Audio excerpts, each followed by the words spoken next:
तभी एक अधेड़ उम्र का एक व्यक्ति मंदिर जी में प्रवेश करता है और बिना मोजे उतारे, बिना कुल्ला हाथ पांव धोए वो मंदिर जी में आगे बढ़ता है।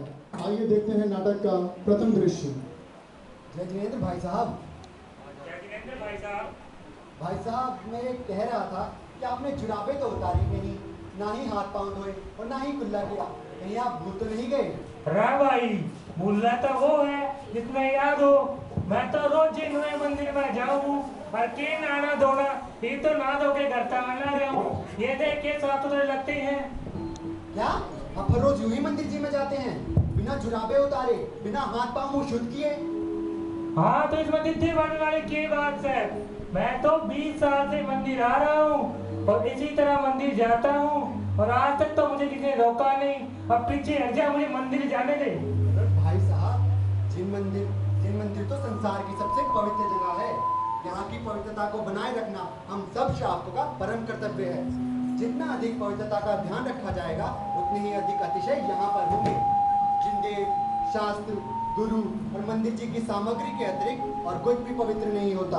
तो मंदिर जी में जाने से पहले हमें अपने हाथ अवश्य ही धोने चाहिए। आप भी और आप सब भी खाना खाने से पहले हाथ धोते हैं ना? हाँ, धोते हैं। तो फिर मंदिर जी में जाने से पहले हम अपने हाथ क्यों नहीं धो सकते? चलते हुए हमारे जूते चप्पल कितने ही गंदे और अशुद्ध हो जाते हैं, लेकिन उनके साथ साथ हमारी जुराबे भी उतनी ही अशुद्ध हो जाती हैं। तो मंदिर जी में जाने से पहले हमें अपने पाँव अवश्य ही धोने चाहिए, चाहे सर्दी हो या गर्मी।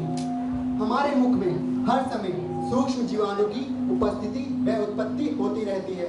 तो मंदिर जी में जाने से पहले हमें अपना कुल्ला अवश्य ही करके जाना चाहिए। जितनी अधिक पवित्रता का ध्यान रखा जाएगा, उतना ही अधिक हमें दर्शनों का पुण्य लाभ मिलेगा। जरा से आलस्य के कारण हम अपने पुण्य बल से कटौती क्यों करें? योग्य प्रवचन देने आ रहा है। मैं कितना बालक लगूं, मैं 20 साल से मंदिर आ रहा हूँ, आज तक तो मुझे किसी ने रोका नहीं। और ये सभी लोग भी तो ऐसे ही मंदिर जाते हैं, इन्हें तो कोई रोकता नहीं। तू आया नारा केजरीवाल, मन न समझा मंदिर पंजाब में केजरीवाल हो गया भाई, मतलब हो गया। दिल्ली में रही है, पंजाब में भी हो गया। लो बाबूजी, ले लिए चिल्ले। किसे समझा रहे थे? ये दो बुढ़ा खुसट है, किसी की बात नहीं सुनता, कभी मुनियों को सुनता नहीं, भगवान की बात मानता नहीं। तो बाबूजी, तुमने कैसे सोच लिया तुम्हारी बात सुनेगा? जैसा चल रहा है वैसा चलने दो, आंखें बंद करो और मंदिर में जाओ। जय जय जिनेंद्र। आंखें बंद करके भी कोई मंदिर जी में जाता है? अरे बाबूजी, मेरा मतलब है इन सारी चीजों को मत देखो, इनकी तरफ से आंखें बंद करो और मंदिर में जाओ। जय जय जिनेंद्र। हमने देखा से भी कुछ ऐसे व्यक्ति होते हैं जो अपने हट के आगे किसी को कुछ नहीं समझते और वो कहते हैं कि भाई मैं तो कई सालों से आ रहा हूँ, अरे वे 4 दिन का छोरा क्या समझाने लग रहा है मेरे को। तो ऐसे ही इसी कहानी को चलते हैं अगले दृश्य की ओर। ये दृश्य है प्रक्षाल के लिए जो शुद्ध कपड़ों का जो एक कमरा होता है, वहाँ का ये दृश्य है। श्री जी के अभिषेक के लिए शुद्ध धोती दुपट्टा पहनने वाला ये कक्ष। यहाँ पर वही अधेड़ उम्र का व्यक्ति देखिए क्या कर रहा है। आइए देखते हैं दूसरा दृश्य इस नाटक का।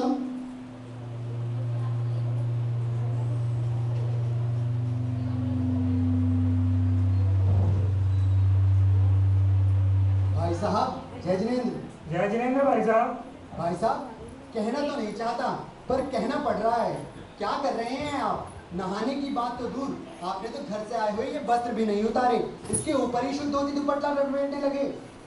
अरे भाई, ये तो ना लोगे घर तक आना रहा हूँ और साफ सुथरे लगते के लग गए मैं। पर भाई साहब, श्री जी के अभिषेक के समय बहुत ही अधिक पवित्रता की जरूरत होती है। घर से आए हुए एक एक वस्त्र को उतार कर मंदिर जी में ही बने स्नान घर में नहाकर शुद्ध धोती दुपट्टा पहनने वाले को ही अभिषेक करने की पात्रता होती है। तेरे पार्ट में घड़ी मरोड़ी उठती लगा है, ये बात है। किंग आया है, आज तक कभी तो देखा नहीं, आज आया लगा मंदिर में। आज के तुम्हें पाठ चला लेगा।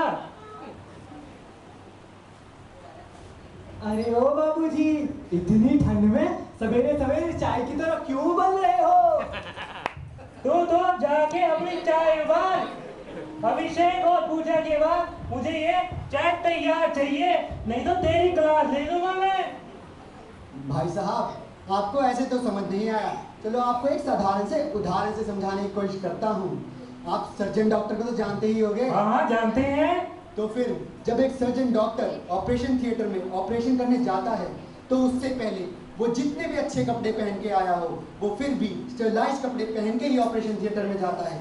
तो जब एक डॉक्टर अपनी आजीविका के लिए इतना कष्ट उठा सकता है, तो हम श्रावक भी मुनि जी की पवित्रता को बनाए रखने के लिए शुद्ध धोती दुपट्टा पहन ही सकते हैं। अच्छा मन्ना ना समझा, मैं जानू हूँ मैंने क्या करना क्या नहीं। डेरा को आज तड़के पे लिखना मत था लग गया। हट बच्चा रात दे मंदिर में। लो बाबूजी, ले लिए टिंडे। मैंने कहा था ना, किसे समझा रहे हो? ये तो बुड्ढा खूसट है। ऐसे खूसट यहाँ बहुत आते हैं और इन सब की अकल के दरवाजों में तो जंग लग गई है। चाहे जितना जोर लगा लो, ये खुलने वाले नहीं। तो बाबूजी, अपना काम अपने आप, दूसरों को न देखो। जय जय जिंदेव। तो आपने देखा इस द्वितीय दृश्य में कि कैसे वह अधेड़ उम्र का व्यक्ति, उस पर किसी भी बात का कोई प्रभाव नहीं। तो आज इस वर्तमान युग में आपने देखा ही होगा, हमारे समाज में ऐसे कई व्यक्ति हैं जो ये दलील देते हैं कि हम 20 साल से मंदिर आ रहे हैं, 15 साल से मंदिर आ रहे हैं, पर वो जो सच चीज़ है वो कभी नहीं अपनाते। तो नाटिका का अगले दृश्य में हम देखते हैं एक कॉलेज का मनचला लड़का। तीसरा दृश्य, एक कॉलेज का मनचला लड़का जिन मंदिर में दर्शन के लिए आ रहा है।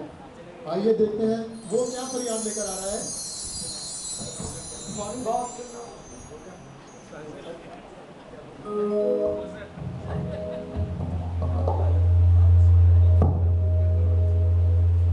ये लड़का क्या कह रहा है भगवान से? मैं हूँ एक स्टूडेंट,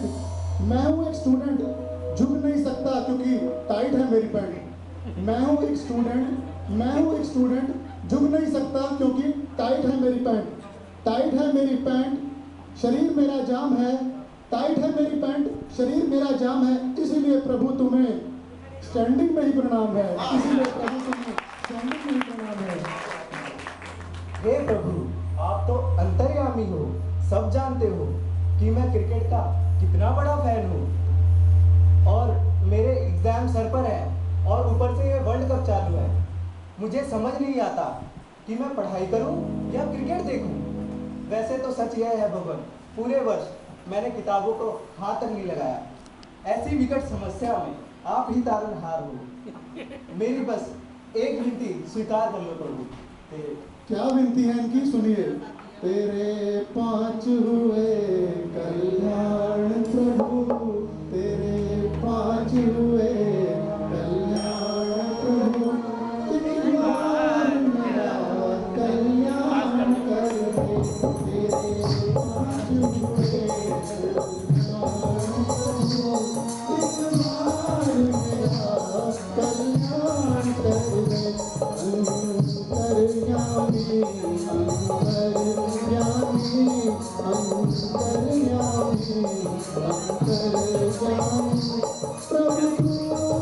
मेरा ध्यान कर दे। मौज मस्ती में दिवस गुजारे, रात गवा कर डिस्को में। मौज मस्ती में दिवस गुजारे, रात गवा कर डिस्को में। दोस्तों के संग समय गवाया, कभी गया ना बख्शा में। क्या कहूँ सुन ले, मैं क्या कहूँ सुन ले, सुन ले। हम पढ़े लिखे हो, जाओ सफल दिन। पढ़े लिखे हो, जाओ सफल बस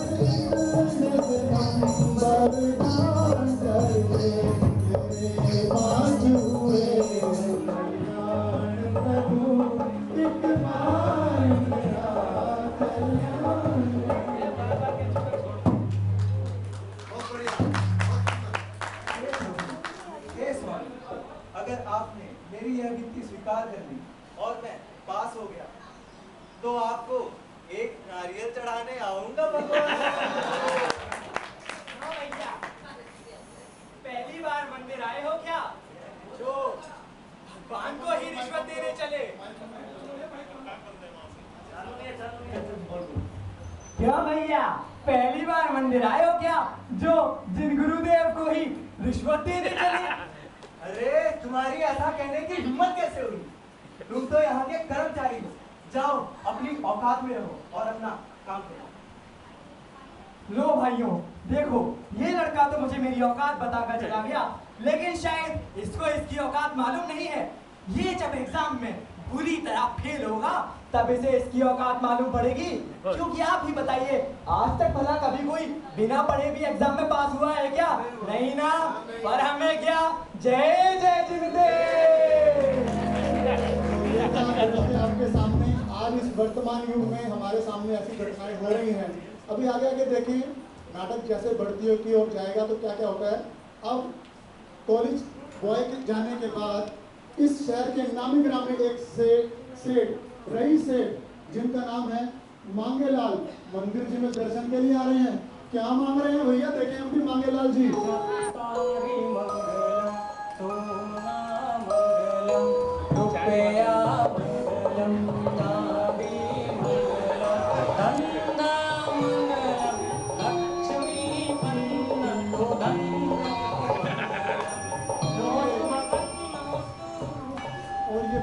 दर्शन के बाद भगवान से क्या मांग रहे हैं?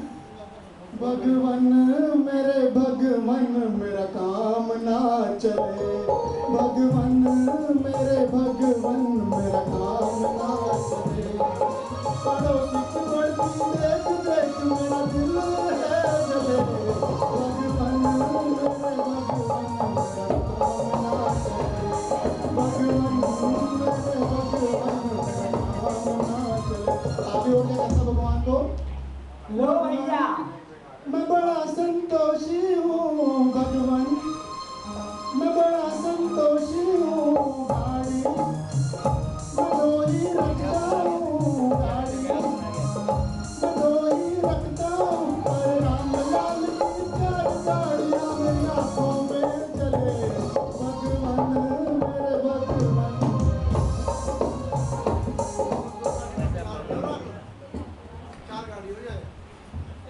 लो भैया, ये आ गए सेठ मांगेलाल। जैसा नाम वैसा काम, जब देखो कुछ ना कुछ मांगते रहते हैं। समझ नहीं आता ये सेठ है या मंगते। पर देखते हैं इस बार ये भगवान जी से क्या मांगने आए हैं। वैसे तो मेरा पुराना ऑब्जर्वेशन है, कुछ ना कुछ बड़ा ही मांग कर जाते हैं। कभी कभी तो मुझे समझ नहीं आता कि यहाँ सबसे गरीब मैं हूँ या फिर मांगेराम। हे भगवान, क्या आप मुझसे नाराज हैं?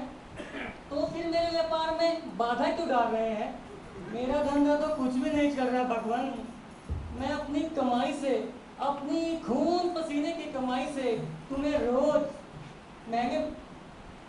क्यों भैया, आप मजदूरी करते हो क्या? अरे चलता तो मैं काम कर चल। हाँ तो भगवान, मैं कह रहा था मैं अपनी खून पसीने की कमाई से तुम्हें रोज महंगे महंगे बादाम, इलायची और लौंग चढ़ाता हूँ और गले में भी 10 रुपए दान में देता हूँ भगवान।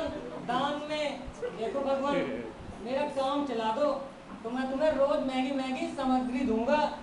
अब तो आप समझ गए होंगे ना भगवान। नमोस्तु भगवान, नमोस्तु। और हाँ भगवान, वो तो कहना भूल ही गया मैं। अगर वो बड़े वाला सौदा तय हो गया ना, वो बड़े वाला, तो मैं आपको चांदी का छत चढ़ाऊंगा। चांदी का छत सबके आगे कह रहा हूँ भगवान। नमोस्तु चत्वारि मंगलम सोमा मंगलम विद्या मंगलम। लो भाइयों, तो आपने देखा ये है कलयुग की भक्ति। समझ नहीं आता कि ये लोग भगवान के सामने जाकर भगवान को धमकी देते हैं या फिर भगवान से विनती करते हैं। आजकल दुनिया के सभी सरकारी दफ्तरों में रिश्वतखोरी मिटाने के लिए मुहिम चलाई जा रही है और ये महानुभाव हैं जो जिन देव, तीनों लोक के देव को ही रिश्वत देने को चले। पता नहीं क्या होगा इस देश का। पर हमें क्या, जय जय जय। और इस दृश्य के बाद एक और व्यक्ति, एक मनचला युवक, देखें।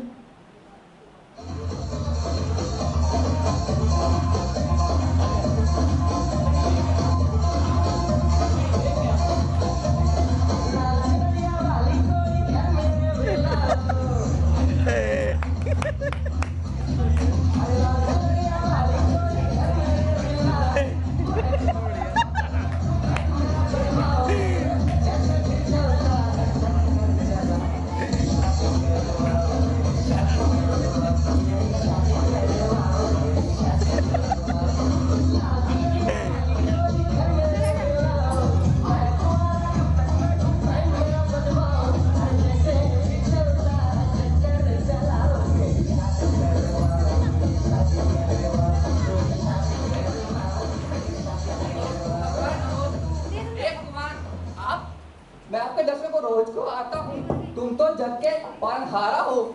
बड़े बड़े चक्रवर्ती राजाओं को आपने हजारों रानियां दी हैं और मेरी एक भी नहीं। भगवान कोई नाराजगी है क्या मुझसे? भगवान कोई ऐसा चमत्कार करके कि सुंदर सुशील कन्या से मेरा भी विवाह करवा दो भगवान। ये महानुभाव तो जिन देव से अपनी शादी की बात करने ही आ गए, जो तीनों लोगों को छोड़ गए और उन्होंने अपने परिवार को छोड़ा, धन छोड़ा, संपत्ति छोड़ी, वो सारी चीजें छोड़कर जाने वाले मुनिराज जो मोक्ष सिधार गए, ये उनसे ही शादी घर छोड़े की तरह अपनी शादी की बातें करने जा रहे हैं। पता नहीं क्या होगा इस दुनिया का। मैं तो कहता हूँ भगवान, अच्छा हुआ जो आप इस दुनिया को छोड़कर सिद्धशिला पर जाकर विराजमान हो गए, वरना कहीं अगर आप भी अन्य देवी देवताओं की तरह स्वर्ग में विराजमान होते तो ये मनुष्य आपको भी मोह माया में फंसा देता भगवान।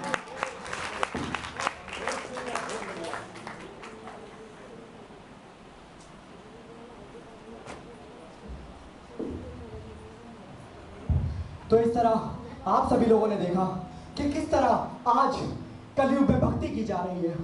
कलयुग में भक्ति का बहुत बुरा हाल हो गया है। समझ नहीं आता लोग भगवान की भक्ति कर रहे हैं या भगवान की शक्ति परखने की जरूरत कर रहे हैं। वो कभी ना कभी कुछ ना कुछ लेकर भगवान के सामने आते हैं और भिखारियों की तरह हाथ फैलाते हैं। उन्हें लगता है कि उनके इस तरह भीख मांगने से भगवान उन्हें कुछ दे देंगे, पर वे शायद जानते नहीं जो भगवान सब कुछ छोड़कर, सब कुछ त्याग कर सिद्धशिला पर जाकर वितराग हो गए और केवल ज्ञान को प्राप्त किया, वो इन सारी मोह माया से बहुत दूर है। उन्हें इन सारी चीजों से कोई मतलब नहीं, पर कभी ना कभी कोई ना कोई, कभी अंक के लिए तो कभी पत्नी के लिए तो कभी धन संपत्ति के लिए कोई ना कोई भगवान से कुछ ना कुछ मांगने आता ही रहता है। ये लोग तो सिर्फ चमत्कार को ही नमस्कार करते हैं। हाँ भाई, बिल्कुल सही कह रहे हो। अगर इनकी इच्छाएं यहाँ पर पूरी हो गई तो नमस्कार करेंगे, वरना किसी और देवी के देवताओं के पास जाके भीख मांगेंगे। ये तो वैसे भी कभी कभी मंदिर आते हैं, वो भी अपने स्वार्थ के लिए। ये कहाँ के भक्त हुए? हाँ, और इन बालकों की तो बात छोड़ो जो अधिक जैन धर्म के बारे में ज्ञान नहीं रखते और इसकी महानता को भी कम जानते हैं, पर इन महान बाप को देखिए जो कहते हैं वे लगातार 20 सालों से नित्य नियम रूप से मंदिर में पधार रहे हैं, वह भी जिनाभिषेक हेतु। क्या इनकी क्रियाएं व इनके हाव भाव किसी भी तरह से जैन धर्म से प्रेरित मालूम होते हैं? मुझे तो कतई नहीं। तो फिर ये सब क्यों हो रहा है? ये सब क्यों हो रहा है? हाँ, अब आप ही बता दीजिए, हमें क्या करना चाहिए? मुझे लगता है इसका जवाब हमारे अंशुल भैया बेहतर देंगे। अधिक कुछ नहीं करना है, केवल अपनी सोच बदलनी है, अपने हम को छोड़ना है और निस्वार्थ भाव से भक्ति करनी है। भगवान की भक्ति तो वही है, अपना सोचने का नजरिया बदलना है। केवल जब हम आते हैं तो भगवान श्रीन्द्र भगवान से कुछ मांगे नहीं, क्योंकि वो तो सब कुछ छोड़कर इस संसार से मुक्त होकर मोक्ष हो गए और वो हमें कुछ देने वाले नहीं है, तो हम उनसे कुछ मांगेंगे नहीं। हमें अपने कर्मों से खुद मिल जाएगा। और अगर कोई छोटा क्या पता कोई अच्छी बात कह रहा है तो प्लीज को समझने की भी कोशिश कीजिए। ये नहीं कि हम तो बड़े हैं तो हम क्यों समझें। तो इसी के साथ मैं अपने नाटक की समाप्ति करता हूँ। हमारे नाटक